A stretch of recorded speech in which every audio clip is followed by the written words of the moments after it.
Hello student, কেমন আছো তোমরা? আশা করি সকলে ভালো আছো এবং সুস্থ আছো।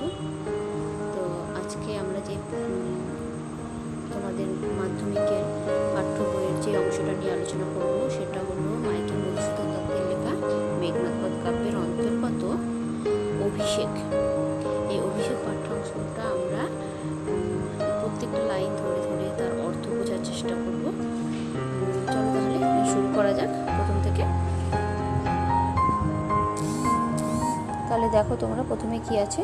কনক আসন ত্যাজি বীরেন্দ্র কেশরী ইন্দ্রজিৎ। কনক আসন, কনক আসন কথার অর্থ কি? কনক অর্থাৎ সোনা, সোনার সিংহাসন ত্যাজি অর্থাৎ ত্যাগ করে। বীরেন্দ্র কেশরী, বীরেন্দ্র কেশরী বলতে এখানে বীরশ্রেষ্ঠ বোঝানো হয়েছে, বীরশ্রেষ্ঠ ইন্দ্রজিৎকে বোঝানো হয়েছে। তিনি প্রণমিয়া ধাত্রীর চরণে, তিনি ধাত্রীর চরণে প্রণাম করেন। ধাত্রী বলতে লক্ষ্মীকে বোঝানো হয়েছে। কহিলা অর্থাৎ বললেন, কি হেতু মাত গতি তব আজি এ ভবনে। হেতু অর্থাৎ কারণ, মাত অর্থাৎ মা বলে লক্ষ্মীকে তিনি সম্বোধন করছেন। গতি তব আজি এ ভবনে, এই ভবন অর্থাৎ এই গৃহে আপনার কি কারণে আসা হয়েছে। কগদ আসে লঙ্কার কুশল, এই দাস অর্থাৎ ইন্দ্রজিৎকে লঙ্কার কুশল সংবাদ বলুন।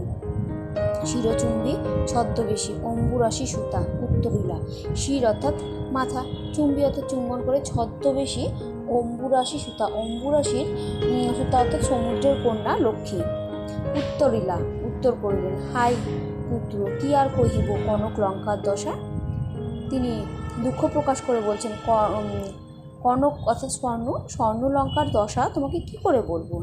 ঘোরতর রণে হত প্রিয় ভাই তব বীরবাহু বলি, অর্থাৎ যুদ্ধে তোমার ভাই বীরবাহু বলি হয়েছেন। তার শোকে মহাশোকী রাক্ষস অধিপতি, এবং সেই শোকে রাক্ষস অধিপতি বলতে এখানে রাবণকে বোঝানো হয়েছে। সেই শোকে রাক্ষস অধিপতি রাবণ মহাসুখী হয়েছেন, খুব শোকগ্রস্ত হয়েছেন। সসৈন্যে সাজে আজি যুঝিতে আপনি, এবং তিনি সেই কারণেই সৈন্যদল নিয়ে যুদ্ধ করার জন্য সাজছেন, তৈরি হচ্ছেন।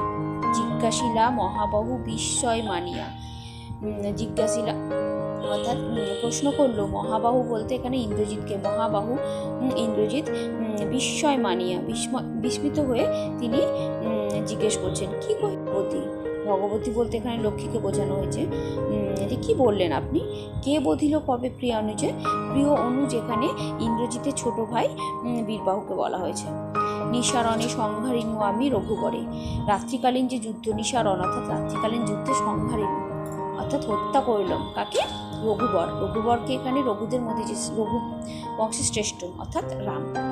খণ্ড খণ্ড করিয়া কাটিল বরশি প্রচণ্ড স্বর বৈরী দলে, তাকে আমি খণ্ড খণ্ড করে কাটলাম এবং প্রচণ্ড স্বর বর্ষণ করে তাকে বৈরী দল, শত্রু দলকে আমি হত্যা করলাম। তবে এই বারতা অর্থাৎ এই বার্তা, এই অদ্ভুত বার্তা, এইরকম অদ্ভুত বার্তা খবর জননী কোথা পাইলে তুমি? শীঘ্র কহত আসে, তুমি কোথায় এই খবর পেলে সেটা আমাকে এক্ষুনি বলো। রত্নাকর রত্নোত্তমা ইন্দিরা সুন্দরী উত্তরীলা। রত্নাকর অর্থাৎ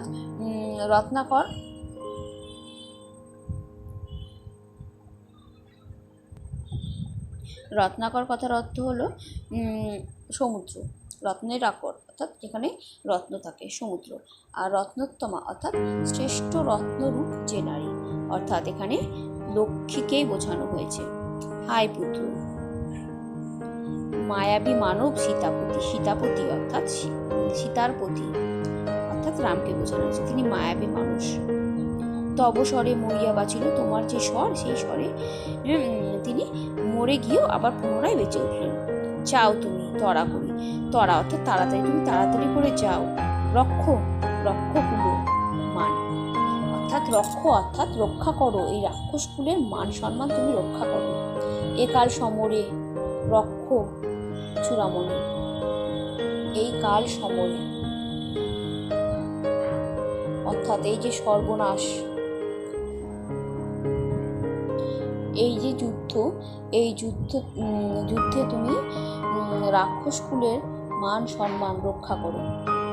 ছিরিলা কুসুম দাম রোষে মহাবলী মেঘনাদ। কুসুম দাম অর্থাৎ ফুলের মালা। ফুলের মালা তিনি রোষে, রাগে, রোষ অর্থাৎ রাগে ছিঁড়ে ফেললেন। ফেলাইয়া কনক বলয়, কনক বলয় অর্থাৎ ফুলের বালা। কনক বলয় দূরে, যেটাকে দূরে ফেলে দিলেন, ফুলের বালা। মান সম্মান রক্ষা করো।